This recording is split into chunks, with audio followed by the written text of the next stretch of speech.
Today we are going to do this very somewhat rapid survey of all of Greek history, which cannot be done, of course. You know, this is the impossible, but we'll take a run at it. Next week, I want to zero in on the career of Alexander the Great, because he is the one, of course, who takes whatever the achievements were of Greek thought, Greek culture, and exports them to the world. He thought he was a savior, and that's the way he viewed his mission.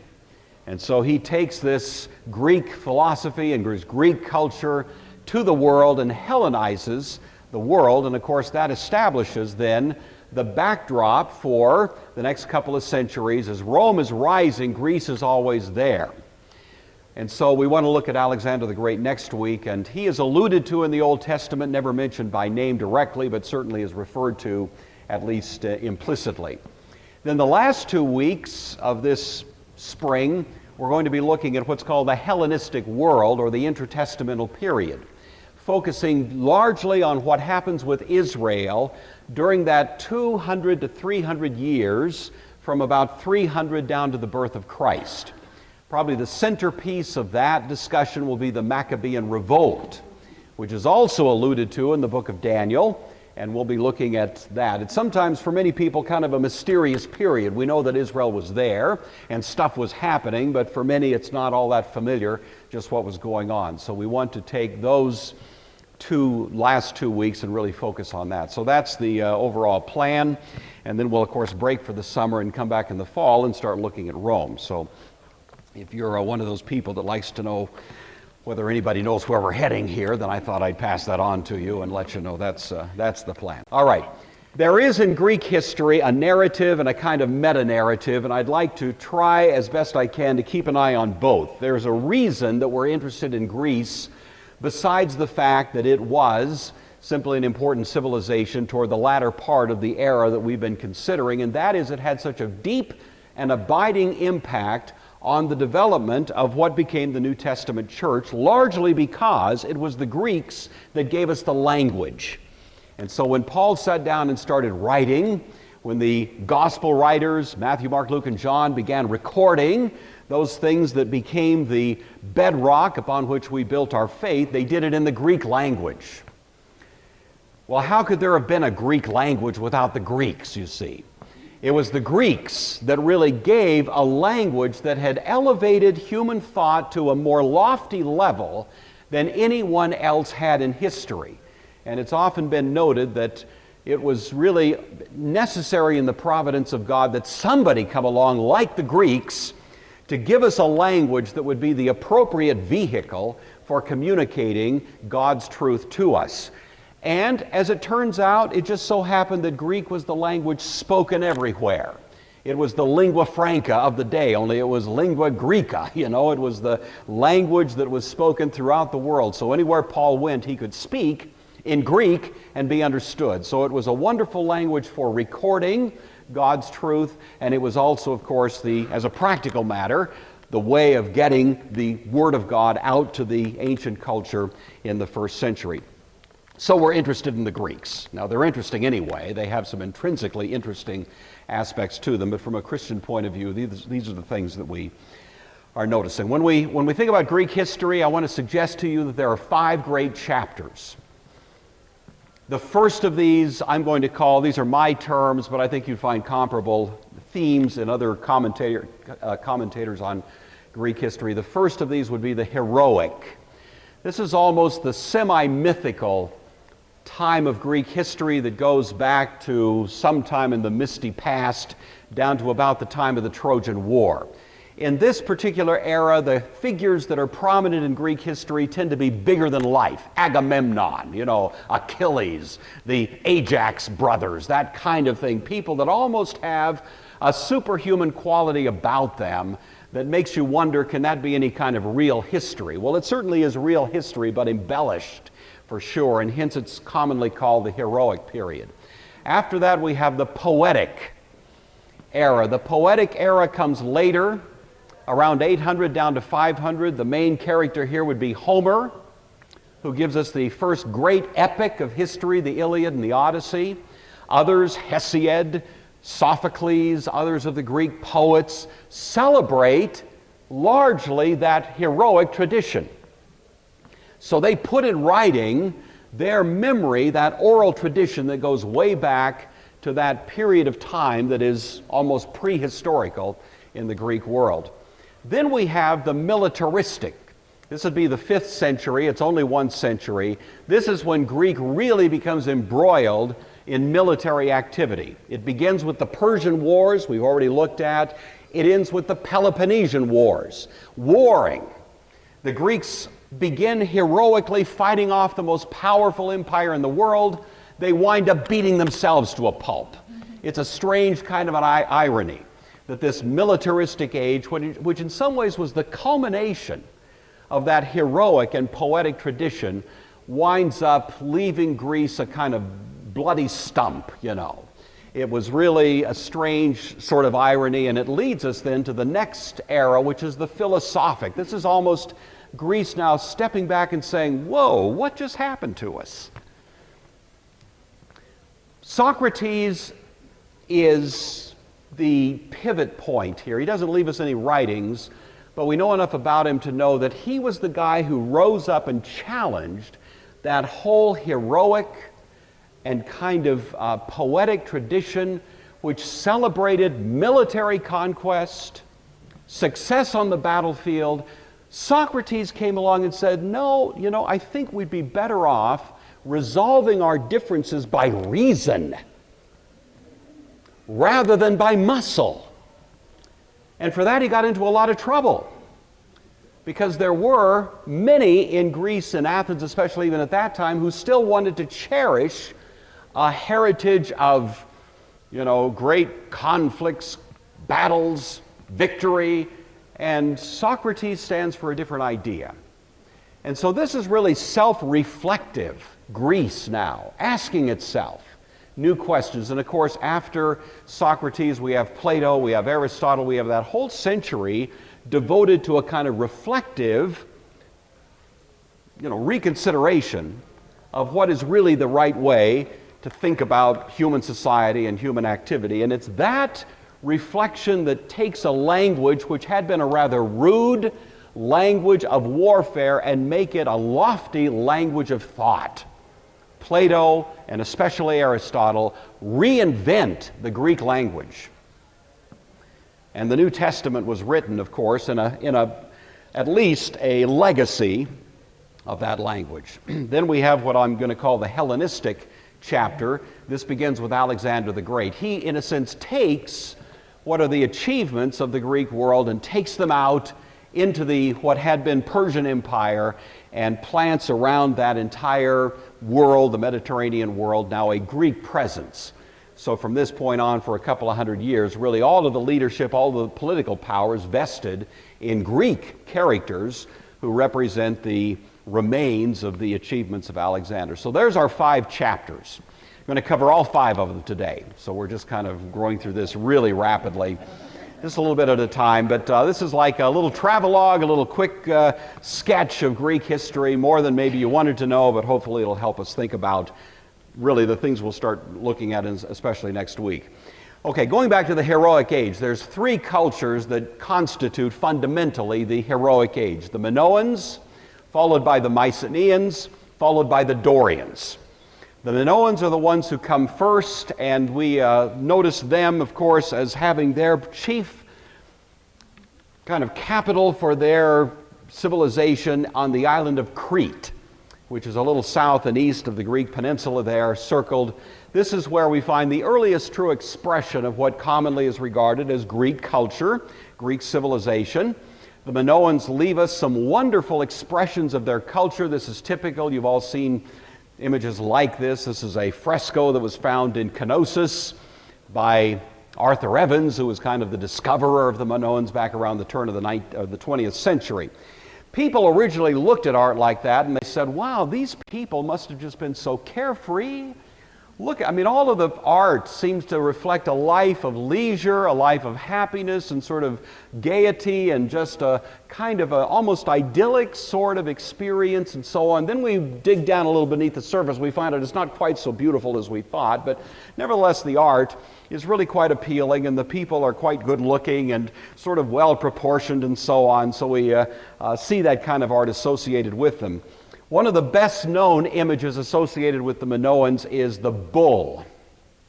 And a lot of the art reflected this kind of, almost like an ancient version of bull fighting, this bull leaping kind of contest. These are young men who are, as you can see, sort of playing with a bull, which itself is a pretty frightening kind of creature there.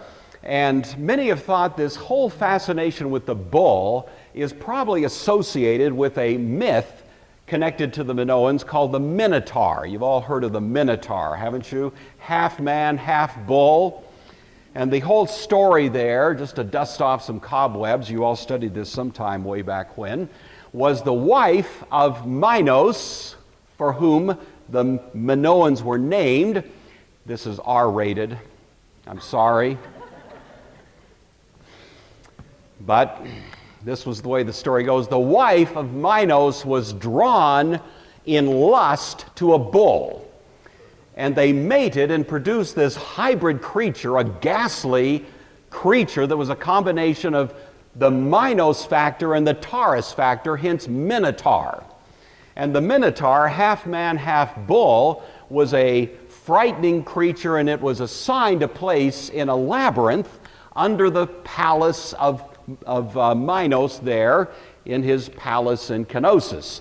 And as the story goes, young men and young women had to be turned loose in the labyrinth where they would invariably get lost and eventually killed and eaten by the Minotaur. So that tells us the Minoans weren't quite as pretty a picture as we thought, you know. Any culture that would give us that kind of legendary story, at least we know has a little bit of mortar loose in some places. And so this was the story. Of course, the entire episode ends when a character named Theseus, who is an Athenian, comes down and ties a string at the entrance to the labyrinth and then goes in and actually kills the Minotaur and is able to find his way out by following the string back. Y'all, you've heard that story, haven't you? Isn't that good stuff? This is wonderful. And he, therefore, represents the great transformation of the Minoans in which they now come under the control of the Athenians and especially the Mycenaeans. So that's all kind of legendary associated with this. This is the palace of King Minos that was discovered at Knossos, which is a city on the island of Crete. Discovered about 1900, as I say, by Arthur Evans. The Minoans were displaced by the Mycenaeans about 1450. 1450 seems to be the moment when we have this, the kind of the Minoans fading from the scene now, or at least being subjugated by the Mycenaeans. The Mycenaeans were up on the Greek mainland. They came down and attacked and more or less drove out the Minoans, or at least took over and conquered them. An interesting theory has been floating around for many years, you're probably familiar with it, that there was a great volcanic eruption that took place sometime in this time frame. Probably no earlier than about 1628 or so, no later than 1450, and it was the volcanic eruption on the island of Thera, which was in the Mediterranean in that region. It may be the lost Atlantis, you know, of Plato's recollection some 1,000 years later. But in any event, many people have thought that may be what actually disrupted the Minoan culture as much as the Mycenaeans. One interesting hypothesis that floats around is that it also created a whole lot of cataclysms in the ancient world, which may be associated with the plagues that are tied into the Exodus. I am agnostic on this. I've mentioned it before. I have no opinion either way. God can do what He wants. You know, He is sovereign. If He wants to use natural mechanisms to accomplish His purposes, He's perfectly capable of doing it. If He does these things by pure fiat, that's fine with me too. But there have been many who've spent a whole lot of time and energy and ink trying to defend the proposition that the reason the Exodus took place amidst all these plagues was that all of them represented a kind of natural ecological effect of the volcanic eruption that would have taken place in about the same time frame. you know that the Exodus took place in about 1450 BC, about the same time as the Minoans defeated as the Mycenaeans defeated the Minoans. So anyway, if that is of interest to you, there it is. There are books written on it. If you want to read about it, I can suggest some to you, but otherwise we'll leave it at that. The Mycenaeans come down and dominate not only the Mediterranean, that region, but actually the entire Mediterranean Sea.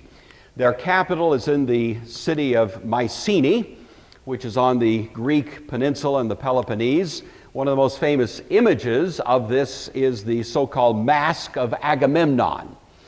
This was discovered by another 19th century archaeological adventurer by the name of Heinrich Schliemann, who not only discovered the site of Troy and evidences of the Trojan War, but also discovered the site of Mycenae. And as he was digging around there in the dirt, he found this pure gold mask, which he immediately called the Mask of Agamemnon, who was the last and greatest king of the Mycenaeans. Now, we happen to discover later that it wasn't Agamemnon's mask at all. It was somebody from an earlier age, but Heinrich Schliemann didn't know that, and once he gave it the name stuck. So you'll find that in the museum in Athens, if you're ever visiting over there. There it is hanging on the wall. I think I actually took that picture and then kind of photoshopped it out, but it's a great place to visit, and there it is. Mycenae itself has gates that enter in. This is the Lion's Gate, and it's quite a popular tourist destination. Who's ever been to Mycenae? Anybody ever visited there? Have you? Okay, yeah, Hamp is not Hamp, I'm sorry. So anyway, this is I've been there a couple of times with tour groups from our school, and so it's a fun place to take a look around and so on.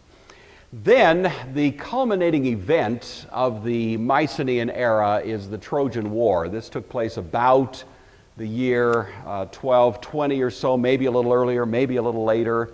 But in any event, for many years people thought this was pure legend, pure folklore, and then we have discovered, of course, that probably there was a major conflict that took place. This would have been the Mycenaeans attacking Troy, according to Homer, for the beautiful Helen, whose face launched 1,000 ships, but probably more for access through the isthmus there, or through that channel that connects the Aegean Sea to the Black Sea. This would have been about that time. It is heroic in Greek history. It's very interesting. It's also in the middle of the time of the judges of Israel, and many have pointed out that in some ways that represents the heroic era of Israelite history, when these characters come along, not unlike the characters of the Greek tradition. I mean, Samson does have some similarities to Achilles, that sort of thing. That's not to discount the historicity of the book of Judges, but simply to say it's a time in which this notion of heroic characters is more or less in the air, and so there is a coincidence chronologically of these thoughts as well. So anyway, the Trojan horse is the famous culminating event of the Trojan War after a 10-year siege.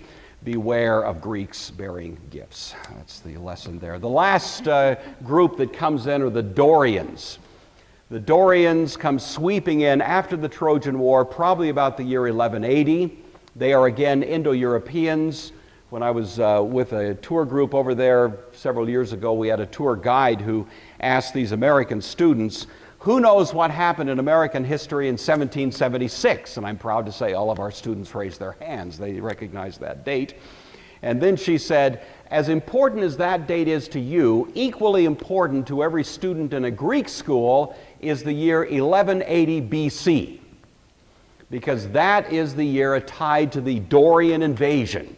And they learned that. That's one of those major dates of Greek history, when the Mycenaeans were themselves driven out by the third wave of even more rude and more barbarous folks that came sweeping down. And they came down and really drove the Mycenaeans out of the Peloponnese and drove them to two other regions. One is the region that came to be called Achaia, and the capital of that is Athens. So you have a Mycenaean population in Athens, and the other was a region over in Asia Minor that the Greeks called Ionia.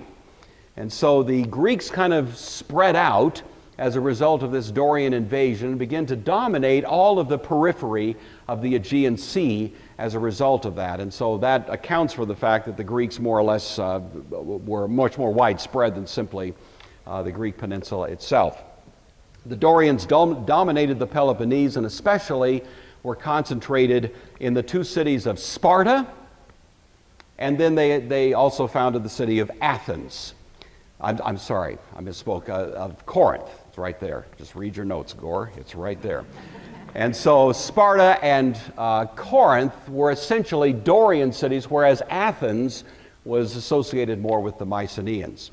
After that, we have a kind of dark age. We've talked about this before, that you have some kind of quiescence that seems to fall over the entire ancient Mediterranean world. Not much from the Greeks, not much from the Assyrians, not much from the Babylonians, not much from the Hittites. All of these people go dark. The one notable exception, of course, was what? Israel, which is their golden age. And so for a couple of hundred years, as Israel is sort of at the height of its glory in the ancient world, under especially David and Solomon, in that entire era, the rest of the world is quiet. And I've mentioned to you before, Proverbs 16:7 says, when a man's ways please the Lord, it makes even his enemies to be at peace with him. I think maybe this was the time when Israel's ways were pleasing the Lord, and these surrounding enemies just became very quiet. When they began to drift away from God's rule, we find that the surrounding nations become more restive and problematic. So anyway, it's a hypothesis you can think about. The next era of Greek history then after this heroic age is what's called the poetic age, or what I'm calling the poetic age. The most famous character of it is Homer. He was blind. He was kind of a distiller of multiple oral expressions of the heroic period. He didn't make up all these stories, but he did distill them into one sort of consolidated expression that we know of as the Iliad, the word for Ilium, which is another name for Troy, and then the Odyssey, which is the story of the return of all of these warriors back to their respective cities and towns and so on, particularly, of course, highlighting the career of Odysseus, who comes back to his city and has to wipe out all of the suitors for Penelope, his wife, and all of that. You know that whole story. So anyway, Homer is the one who gives us that account, and thus I'm calling this the poetic period. Hesiod, other Greek poets as well are important during this, but Homer certainly stands out as the most important. This is also the time of the first Olympiad, the first Olympic Games, 776. 776. It's a rough morning, you know. That's what happens when I'm off for 2 weeks. 750 is the publication of the epic. 730 is a period of Greek migration. And the Greeks at this point begin to spread out in all four directions of the compass. So from the Greek peninsula, they head north up into the Black Sea, which was famously at that time one of the best areas for growing grain crops. And so a lot of the grain supplies to Greece came down from that region. The Greek peninsula itself, as you know, is fairly rocky, is not very accommodating to agriculture, and so they depended on imports, and a lot of it came from Greeks who had migrated north into the Black Sea region. Others migrated over to Italy, so there was a strong Greek population in southern Italy. There was a city called Taros and another city called Syracuse, which we call Syracuse, which is there on the island of Sicily. Both of those are Greek names for Greek cities and originally were Greek populations. They also migrated down to Cyrene, which is Cyrene, as we pronounce it, and that was a Greek city as well on the North Africa. And then they also headed over to the east, wound up in Syria, Phoenicia, and established cities over there. So the point is, there was a Greek diasporate population really that began about this time. And when Alexander the Great began, conquering the world, he was finding Greek people wherever he went. There were already people there that had been there for some hundreds of years. Greek politics, of course, comes to revolve around two different competing philosophies. Greek had multiple independent city-states, but they tended to go one of two directions politically. So you had some cities, especially Athens, which were drifting toward democracy. The way it happened, oddly enough, is through the rise of certain characters called tyrants, tyrannus. That's a word that means a defender of the people.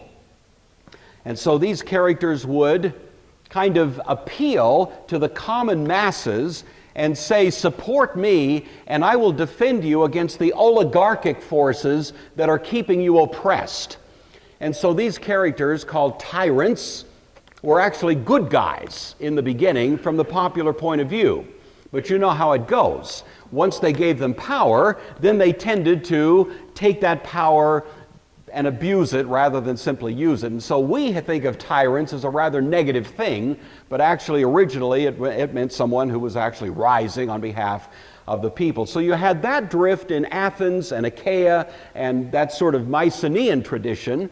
And then the Dorians, on the other hand, who were located more in Sparta, were the more conservative types hanging on to the past, an oligarchic, aristocratic, or indeed in the case of Sparta, even a sort of communistic form of government under a kind of elite control. And those two forces were constantly competing with each other and vying for priority, you might say, in the Greek psyche as to which was the better way to operate. So you have Athens there in the east, Sparta down toward the south.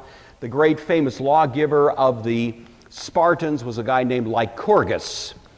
He was harsh in the code that he developed. It was, as I say, a kind of communistic, that is, everybody held everything in common, but then there was an elite core at the top who more or less controlled life in Sparta. And all education of Spartan young men was a military education. Sparta produced the greatest military, characters of the ancient world.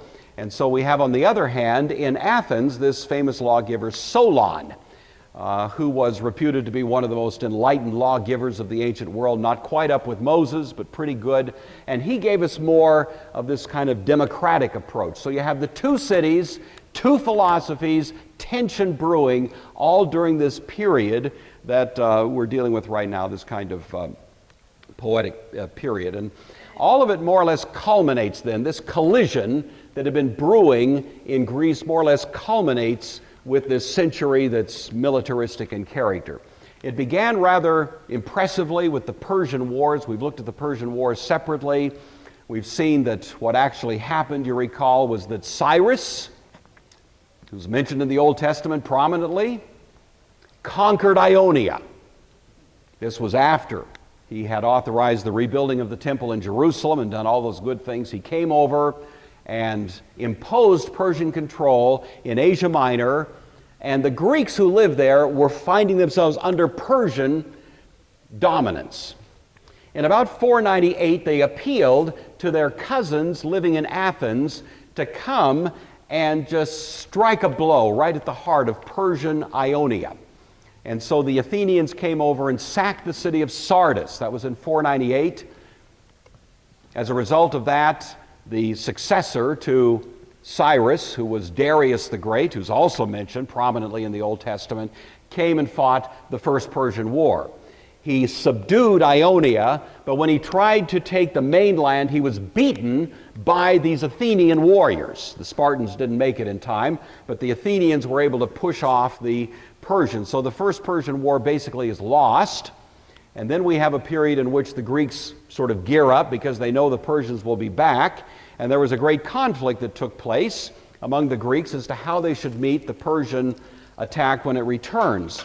And one character, whose name was Themistocles, argued that they should prepare largely by putting together a navy and meet the Persians at sea.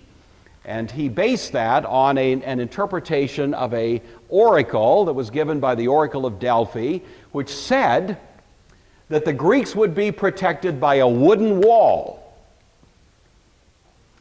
Famous ambiguous oracle from the Oracle of Delphi. Some people said, well, that refers to the wall that protects the goddess Athena in Athens, but Themistocles adroitly said, no. This wall is a wall of ships. And so we need to build a bunch of ships. And he won the day. And so they built a bunch of triremes, and that was the basis upon which they were able to beat the Persians. This is the site of Delphi. Who's been to Delphi? If you've been to Delphi, you recognize that? It's a great place to visit. Silver mines provided the financing for this naval force. And so the Second Persian War was fought successfully by the Greeks in about the year 480. The Delian League is formed after the Second Persian War. The Delian League was a coalition of all of the Greek cities in which they were going to have a kind of joint defense agreement. If the Persians ever came back, they would unite together to resist them. As it turns out, however, the capital of the Delian League wound up in Athens, and so all kinds of revenue began flowing into Athens as the heart of the Delian League, and Pericles was the guy who was more or less minding the shop in Athens during these years that came to be called the Greek Golden Age. Golden Age largely because they were so rich, they just didn't know what to do with all their money, and so they started building wonderful stuff. And the age of Pericles is, of course, famous for images like, the Parthenon and other great architectural achievements that all were produced during these years. And so some of the most impressive expressions of the Greek achievements architecturally and artistically and poetically and so on come from this era, which is the Golden Age, as it's so called, of Greek history, right in the middle of this militaristic century. What happens, however, is that the underlying tension between the two philosophies of Greece finally hit the fan, and the latter part of the 5th century is then embroiled in what are called the Peloponnesian Wars. And this is largely the forces allied with Athens versus the forces allied with Sparta, and no one really wins. Sparta wins technically by the end of it, but only after both sides have just shed a whole lot of blood and wasted a whole lot of energy to accomplish virtually nothing. And the entire thing has such an impact on the psyche of the Greeks, who had been so heroic, that it left them just wondering why, you see. And so by the time we reached the end of this, they really were just shell-shocked by their ability to just beat up on themselves, whereas they had thought that being Greek was the most wonderful thing in the world you could be based on their prior history. So they began to philosophize. Socrates went around the city of Athens and asked questions. And oddly enough, that was kind of unprecedented. He called himself the gadfly. It's interesting, he didn't call himself the warrior, he didn't call himself Achilles II, he didn't call himself some more militarist, he called himself a gadfly, a kind of pest, a little creature that would just go around and sting you,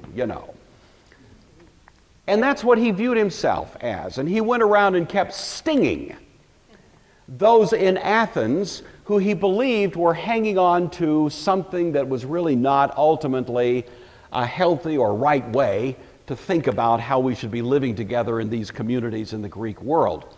And he got himself, and it's more complicated than this, but this is kind of the short version, he just got himself in so much trouble that eventually he was tried on trumped up charges, but really, as he himself says in his great apology recorded for us by Plato, the real enemies were his ancient enemies, who represented, he expressly says, that poetic tradition, that militaristic tradition. Those were the ones who didn't like Socrates and the way that he was advocating a more rational approach to thought and life and so on.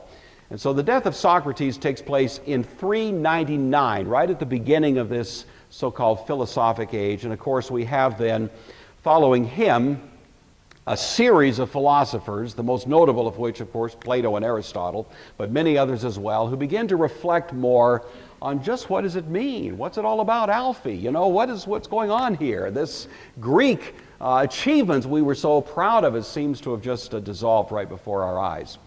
Athens recovers its independence from Sparta only a few years later. Plato himself, a student of Socrates, establishes a famous academy there in 385 in Athens. He's a good-looking guy. By the way, Plato is not his actual name. His name was Aristides, but he was a wrestler before he became a philosopher, and the word Plato means broad-shouldered, so apparently he was kind of a buff guy, and that was the nickname that was applied to him. There was a certain degree of calm in Greece during these years under what was called the Boeotian League. Philip II was rising now in Macedonia. We'll be looking more at this history next week with the rise of the Macedonians and especially Alexander. And of course, Philip II had as a doctor in his household a fellow who had a son whose name was Aristotle.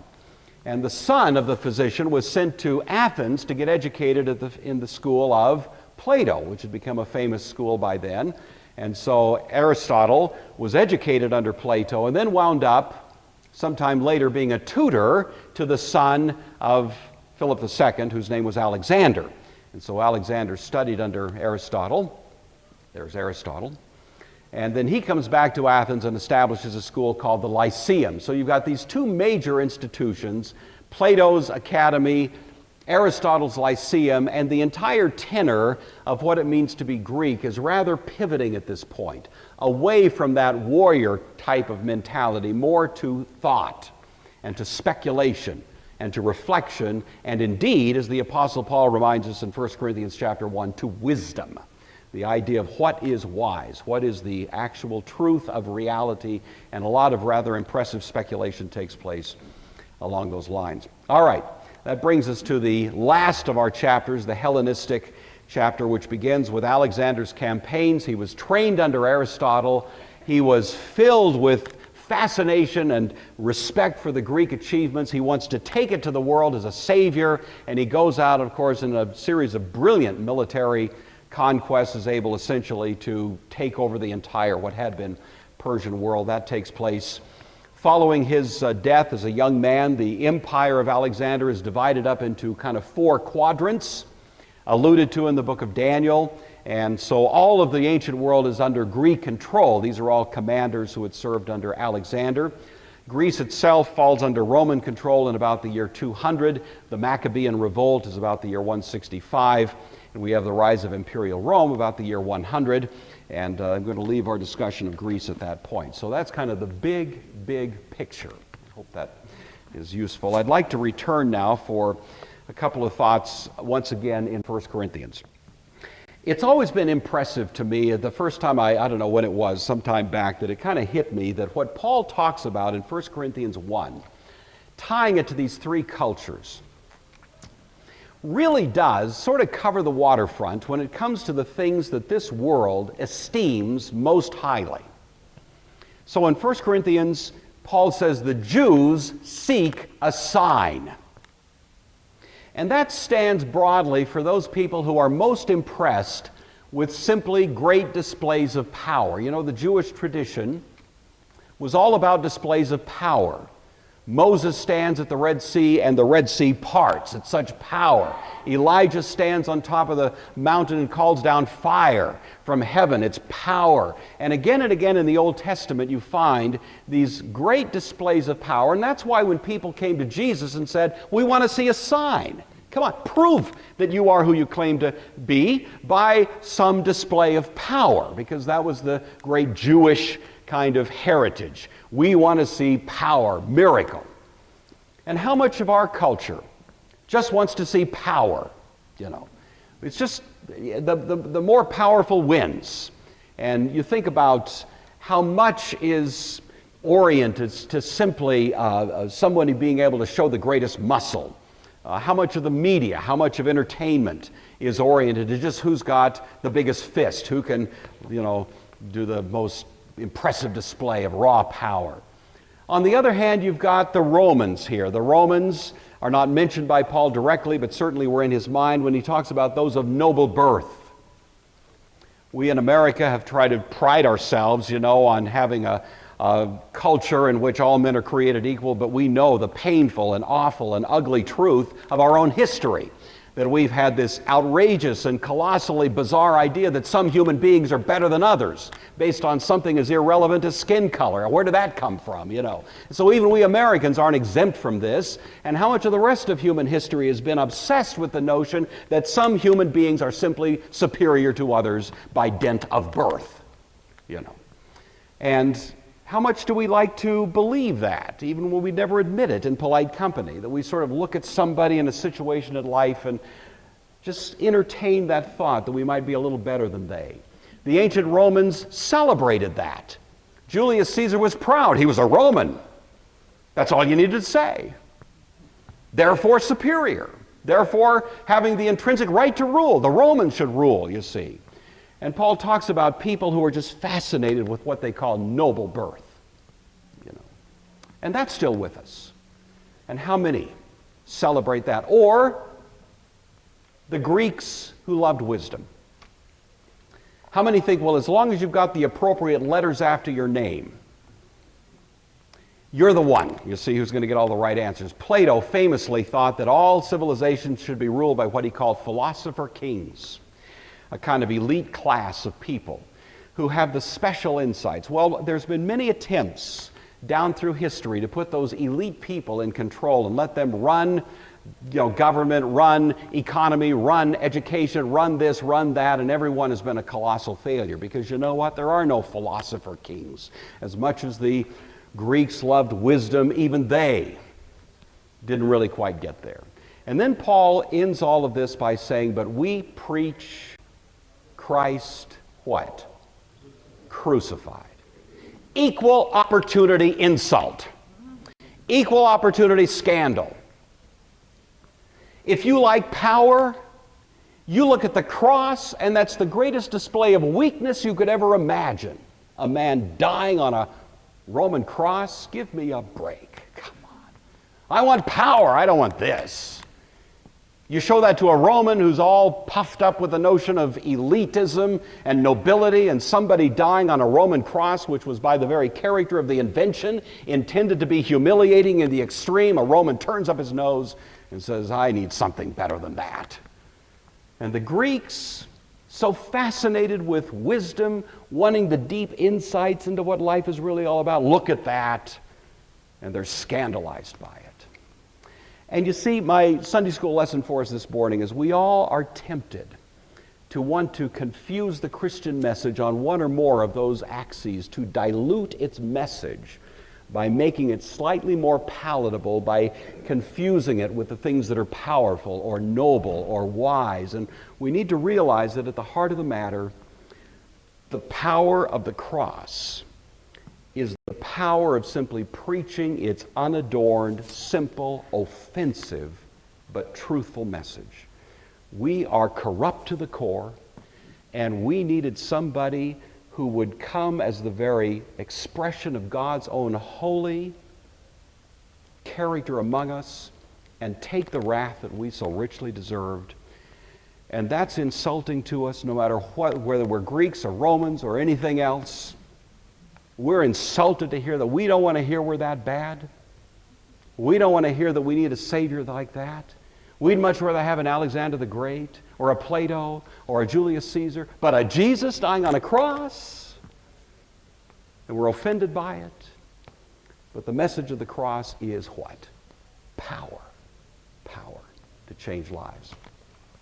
Well, that can work its way out in a lot of individual dramas in our lives as we learn to live by the ethic that Jesus gave us, but hopefully that little reminder is good for all of us. And I'll stop right there.